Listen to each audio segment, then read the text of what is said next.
एक महत्त्वाची बातमी आहे कोल्हापुरातून एका महिलेने महापुरुषांबद्दल अपशब्द वापरल्याने गावात तणाव झाल्याचं पाहायला मिळालं। इचलकरंजीच्या कबनूर गावातील ही घटना आहे।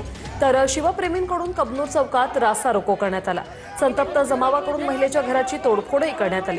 तर समाजकंटकांकडून पोलिसांवर दगडफेक, पोलिसांकडून सौम्य लाठीचार्ज। कबनूर गावामध्ये पोलिसांचा मोठा बंदोबस्त। साईनाथ जाधव आमचे प्रतिनिधी आपल्यासोबत फोन लाईनवरून जोडलेत। साईनाथ, नेमका काय घडलंय, काय सविस्तर वृत्त?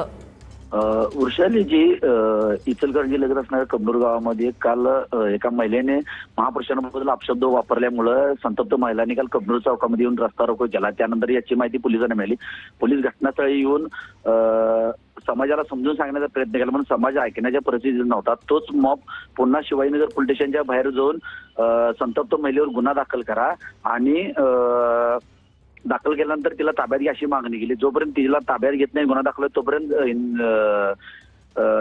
विशिष्ट समाजातील पोलीस स्टेशन बाहेर आंदोलन केल्यामुळे तणावपूर्ण वातावरण कबनूर गावामध्ये आता पोलीस छावणीचं स्वरूप आलेलं आहे।